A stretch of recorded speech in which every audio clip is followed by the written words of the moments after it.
अस्सलाम वालेकुम दोस्तों, ड्रामा सीरियल दोलाब जे नई ईंदड़ एपिसोड में छा थींदो तव्हांखे सॼी कहाणी ऐं अपडेट इन नंढड़ी ऐं छोटड़ी वीडियो में ॾींदासीं।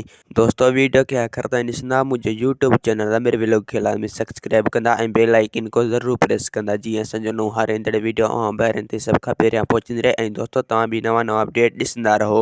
दोस्तों हाणे तव्हां ॾिसंदो त मुराद परेशान हूंदो। मुराद अली खान ऐं पीरियल खे चवंदो त अला करे अगरि ही ॻाल्हि रिदन ऐं रिद शाहनवाज़ खे ख़बर पई त पोइ हू असांखे ॻोठ में बदनाम कंदा। तॾहिं ही ॻाल्हि ॻोठ में पखेड़े छॾींदा ऐं अली खान चवंदो त हाणे असांखे छा करिणो आहे ऐं ही बि वापसि नथा वञनि। ने कजे त आख़िर हिननि जो छा कजे, उन्हनि जे करे हाणे असांखे सोचणो पवंदो। मुराद चवंदो त अली खान तूं इन्हनि जो टेंशन न खण, इन्हनि खे रेस मंसूर ज़रूरु वापसि कराईंदो, इहा मूंखे पूरी पक आहे। रेस मंसूर कुझु उन्हनि सां अहिड़ो ॻाल्हाईंदो जो हू इन मथां इतबार करे ऐं हू हितां हलिया वेंदा। पोइ असांखे रेस मंसूर सां ॻाल्हियूं करणियूं पवंदियूं त हाणे असांखे छा करिणो आहे। सोडल बि हाणे असां सां वॾो जुठ करे चुको, हाणे ॻोल्हियूं त उनखे किथे ॻोल्हियूं। ऐं ॿिए पासे दोस्तों हाणे तव्हां ॾिसंदो त रेस मंसूर मुराद खे चवंदो त हाणे तूं असां सां गॾु थी त पाण इन ॿिन्ही खे इन सोडल ऐं गुलपरी खे हथु करे वठूं। जेसीं ताईं असां गुलपरी खे हथु नथा कयूं, जेसीं ताईं रेस शाहनवाज़ ऐं रिदन वारा असांजो पीछो न छॾींदा। ही हिकु उन्हनि जो बहानो आहे, इहो बहानो असां ख़तमु करे छॾींदासीं त पोइ उन्हनि खे का बि बहानो न मिलंदो, छो जो असां ही बहानो ख़तमु न कयो त पोइ हू जहिड़े तरफ़ लही ईंदा।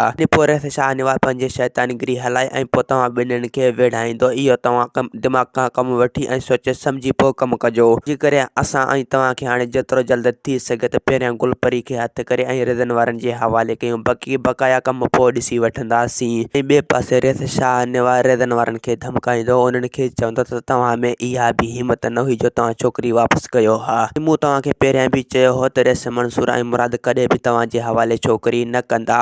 बहरहाल तव्हां मुंहिंजी ॻाल्हियुनि मथां एतबार न कयो। दोस्तों असांखे ॾींदा इजाज़त, वरी तव्हां सां मिलंदासीं कि नई ईंदड़ वीडियो में। जेसीं ताईं मुंहिंजो ख़्यालु रखंदा। ख़ुदा हाफ़िज़।